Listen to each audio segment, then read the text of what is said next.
While it is important we can describe the center of a data set using the measures of center, that only tells part of the story. Often we need to know also about the spread of the data, because spread tells more of the story.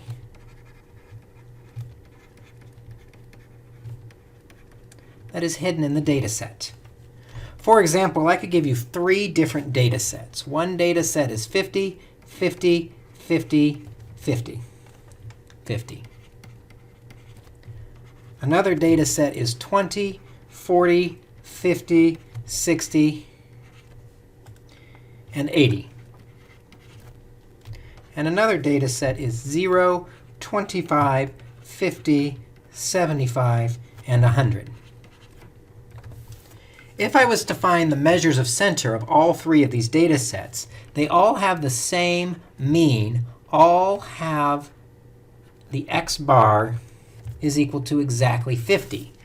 So I could say all 3 of these have the same mean, but they're very different data sets, which is why we need a way to describe how spread out the data is around that mean of 50.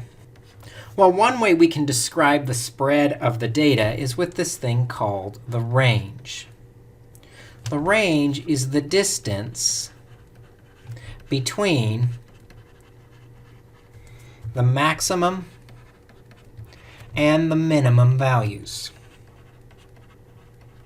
In other words, as a formula, we'll take the maximum value and subtract the minimum value to get the range. So for data set A, you'll notice that the maximum and the minimum values are both 50. So I could do 50 minus 50, and I get 0. So there's a range of 0. There is 0 space between the max and the min. These values are all really close to each other. For data set B, I could look at the maximum of 80 and subtract the minimum of 20. And I find out 80 minus 20 is 60. And so there's a space of 60 between the first and the last data values. That shows me how spread out the data could be. And then again, for the last data set C, I could take the maximum of 100 and subtract the 0. And I see these are spread out to a distance of 100. So I can really see that larger spread in the data set. The problem with the range, though, is the range is really strongly impacted if there is one number that is far out from the rest. Sometimes those far out numbers are just those extreme values that sneak into a data set, but they don't really tell us about how most of the data is spread out around the data set. And so instead of the range, what we find then is what is called the IQR, or the interquartile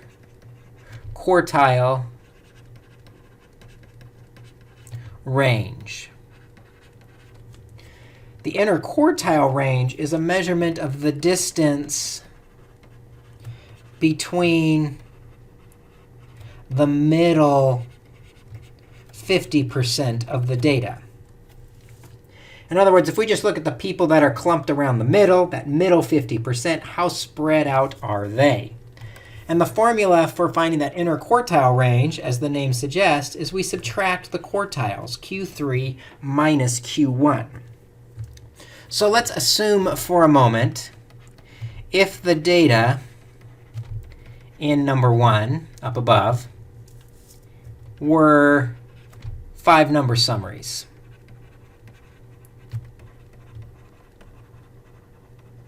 Of some larger data set. Well, then if I looked at data set A, quartile 1 would be 50, and quartile 3 would be 50. So I could subtract those quartiles, 50 minus 50, to get an interquartile range of 0, meaning the middle 50% are all exactly in the same spot with no space between them. Let's look at data set B. In data set B, if those are 5 number summaries, we would assume 40 is quartile 1 and 60 is quartile 3. So for the interquartile range, we would take 60 minus 40, subtracting Q3 minus Q1 to get 20 between the quartiles. That middle 50% is only spread out a distance of 20. And finally, for data set 3, we see Q1 is 25 and Q3 is 75. So we would take Q3 of 75 minus the 25 to get an interquartile range of 50, really showing how that middle 50% is spread out.